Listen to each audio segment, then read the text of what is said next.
Okay, if you guys ready?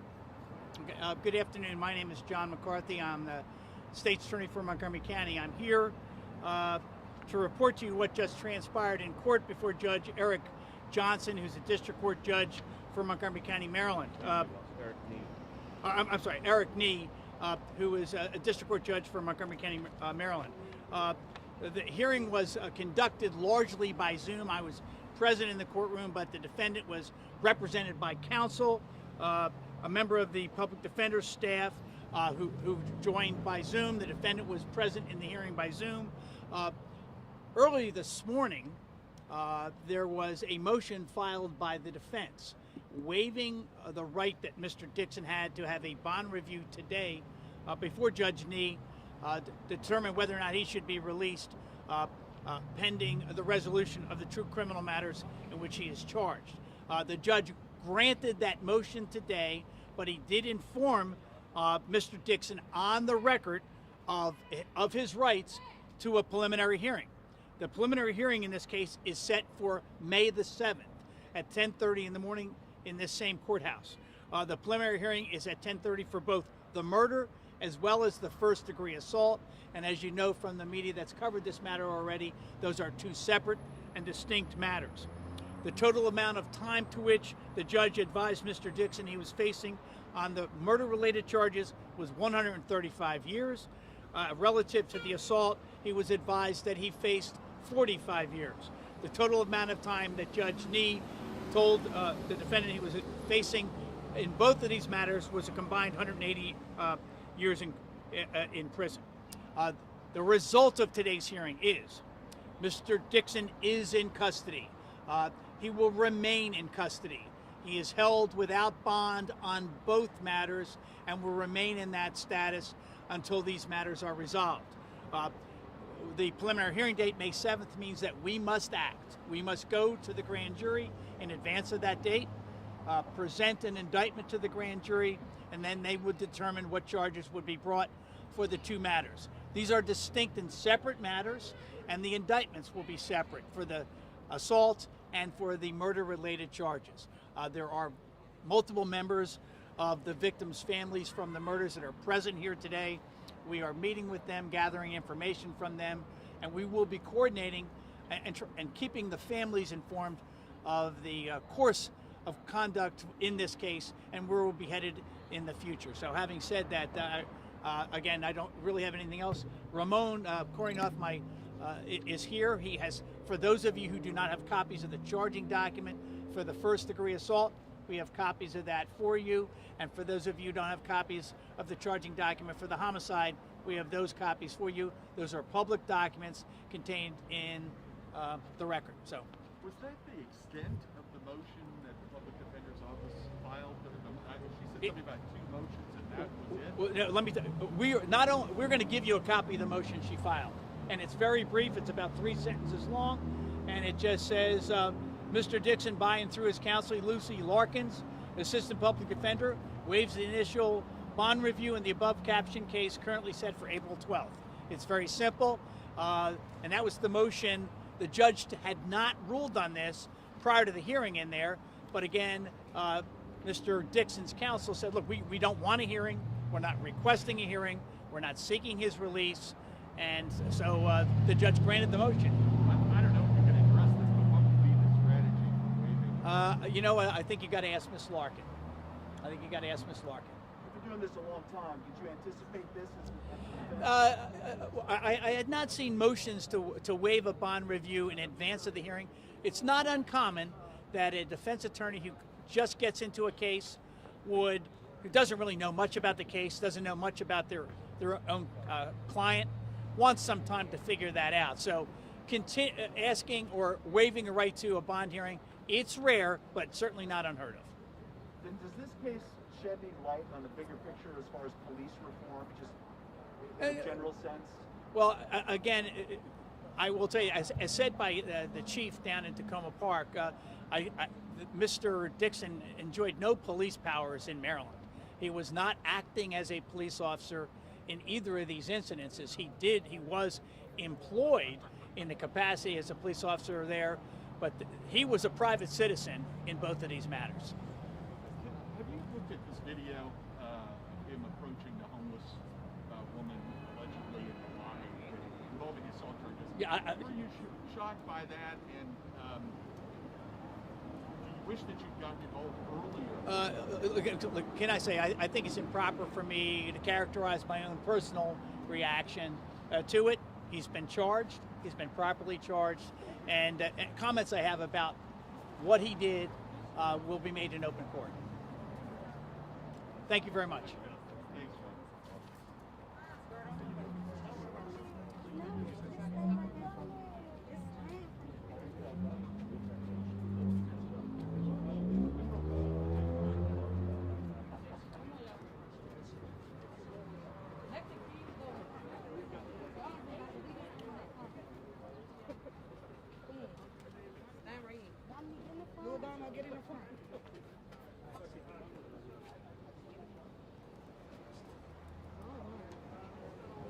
Some of us are streaming this.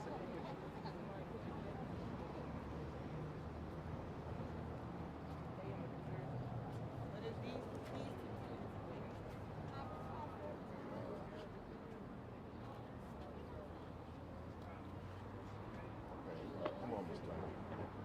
Stand here for a second. Sir, some of us are streaming this. If you could identify yourself before you speak. Okay. All right. Good afternoon. My name is Malik Shabazz. Malik Shabazz. Malik Shabazz. I am one of the attorneys who represents the children of Dominique Williams, who is one of the persons who was gunned down by Officer Dixon last week. That's who I am. I am Malik Shabazz. I am one of the attorneys who representing the family, and I represent Ms. Leanna Turner and his children who are here. Sir? Do you want me to ask questions? But I will. And I'm representing his children, his two young girls who are here. And the two young boys. And the This is the oldest, the youngest, and his two young girls. How many children does he have? 4. He has 4. Yes. There's 4 children, okay? First of all, I want to say that there will be a formal news conference at 6 o'clock. At 1 o'clock this Wednesday at 1 o'clock. The address is 6305 Ivy Lane. 6305 Ivy Lane, suite number 608, Greenbelt, Maryland 20770. 6305 Ivy Lane, Greenbelt, Maryland, suite number 608, 20770 at 1 o'clock this Wednesday, okay? And so I just want to say on behalf of Dominique's, all of his children, and the mothers of his children, that this was a very important day, and Officer Dixon must be held accountable for shooting Dominique in the back and for shooting these 2 young men in the back without justification, without cause. It's another sad day that we are here because a police officer who's sworn to protect the public has decided that he would be judge, jury, and executioner on the spot, and that he would virtually assassinate these men. And that's why we're here today. The charges are appropriate. Second-degree murder charges are appropriate. And we have to make sure these charges stick, because never has a police officer been convicted in this county for murder. And I think now is the time. And we have to have an end to police brutality. We have to have an end to young girls and the young children of Dominique having to grow up without their father because angry and malicious police officers decide that they will be judge, jury, executioner, and take the life of one at their own will. How many kids are we talking precisely that you have that? Dominique has 4 children. Could you raise your hands? 4. We have young Trinity, Treasure. Trinity and Trinity. I'm sorry. Trinity and Treasure. Dominique Jr. That's Brother Dominique Jr. Harmon. Harlem. Oh, I know about Harlem. That's right. Young Harlem. How old are you guys? 9, How old are you? 5, 7. All right. And so it's another black man has been assassinated without due process, without just cause, and has left now 4 babies, 4 young children here to survive on their own. And we are hoping the prosecution in this case is going to be very successful, as well as the other lawyers that are pursuing justice in this case. Are you optimistic the way things have gone so far? Are you satisfied with how the prosecutors behaved so far? I was surprised. I'm pleasantly surprised at the swiftness of the charges being brought. I respect the vigorousness of the prosecutor here, and it looks like he's going to vigorously and prosecute this case, and he's keeping everybody informed. So I think the prosecution is going well at this point, and that we'll be here, and the community is going to be here to watch to make sure that justice is done. What do you make of the prior incident last May with the homeless woman in the lobby? Have you seen the video and the Pentagon and the investigation that happened then and that he remained in office? What do you make of that whole sequence of events? I think those sequence of events are a forewarning that Dixon was dangerous, a forewarning to the place where he lived, a forewarning to the place where he worked, that Dixon was dangerous, that he was likely to use deadly force without cause, that he threatens to use deadly force without cause. And we want to know, did his employers know about the existence of this video and how serious this incident was in advance? And did the place where he lived, the premises where he lived, did they know about this incident? And why is it just now coming to light? We're happy that it came to light, but we're very concerned that it comes to light only now because something could have been done. Something could have been done in advance because obviously Dixon was dangerous and he was known to be dangerous. You say liability rests with the condominium as well as the Pentagon? It might, perhaps, though they are all within the range of liability. Of course, he himself as an individual, Mr. Dixon, the place where he lived, the place where he worked, the Pentagon, we want to know. All of these, we want to know, and we're going to find out the extent of liability in pursuing all of those. Do you think that Pursuing all of them. might Dominique be alive today if people had paid more attention to that previous incident? Absolutely, absolutely. If that incident had been acted on and taken seriously by the police, by the place where he lived, and by where he worked at the Pentagon, then Dominique Williams and the other gentlemen, everyone may be alive, and this may never have happened. Let me ask you another question. According to Officer Dixon, he saw these men trying to break into a car. Is that at all relevant here? First of all, I can't say that that's true at all. We are investigating that. We don't know whether that's true at all. And I would say it's not relevant to the use of deadly force. Okay, it's if a person spots a person breaking into his car or another car, you cannot use deadly force to stop a property crime. You know, that's just the bottom line.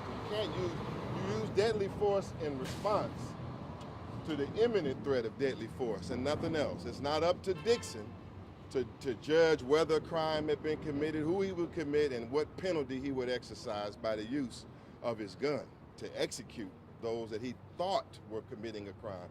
We don't know whether they had any involvement in that at all at this point. Now there's a GoFundMe, I have to say this. There's a GoFundMe. It's on GoFundMe, we need help here. Justice for Dominique Williams. Justice for Dominique Williams is on GoFundMe. And we ask you to support that on GoFundMe. Justice for Dominique Williams, for those who are asking. Mr. Ford? Dixon said Dixon had no police powers at all. Was a law officer. He had no police powers in Maryland during this incident. Does this speak to something other than police force and maybe the sense of vigilante? He wasn't acting as a police officer. Well, we have to see. We have to examine on whether or not he was acting as a police officer. We have to go over his orders and his general orders to affirm that.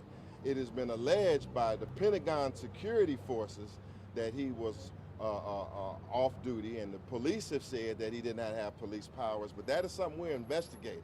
He may in fact have been exercising his police powers, and that's something we're looking into. We don't accept that he doesn't have police powers at this moment. We're going to look at everything. We're looking at everything. His employment contracts, the statutes, everything that we can look at for anyone that can be held accountable. Okay? And so you'll hear more from, I guess, his children and the mothers of his children on Wednesday at 1 o'clock, 6305 Ivy Lane, Suite 608 in Greenbelt, Maryland. And that's when we'll be at 1 o'clock. And also,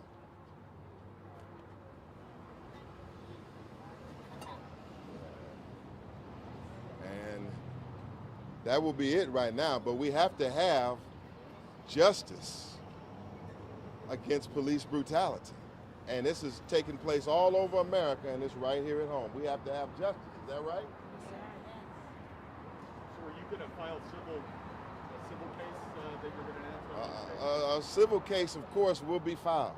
Once all of the information, and our investigation is police, of course, a civil case will be filed.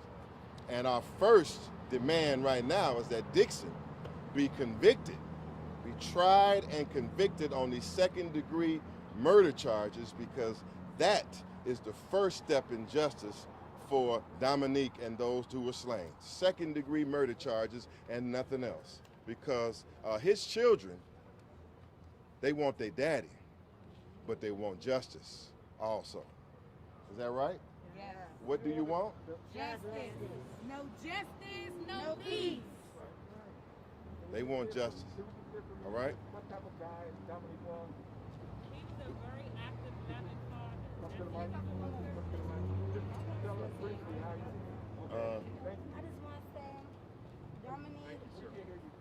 I just want to say I'm Dominique's girlfriend, and I just want to say they really destroyed everybody's lives. Like we all depending on Dominique, all of us. And Dominique touched a lot of people. So justice need to be served for him. So they could live, so they could learn how to live without their father, which they will never do. But I'm going to be here. I don't got to prove myself. They already know. So, yeah, that's all I got to say. What's your name? My name Candace. What is it? Candace. Candy? With a K. What's your last name? Gooden. Telephone? Did you get it right? I don't need a telephone. Gotcha. Thank you. All right. Thank you. Gooden. Janet? Gooden. Thank you.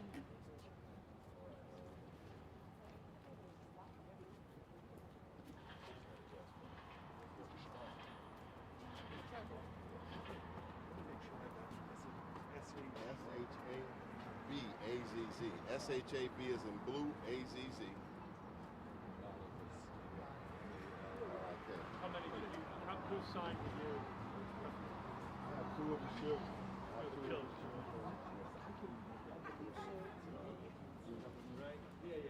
Candace Gooden. Candace Gooden. She said Gooden. Gooden.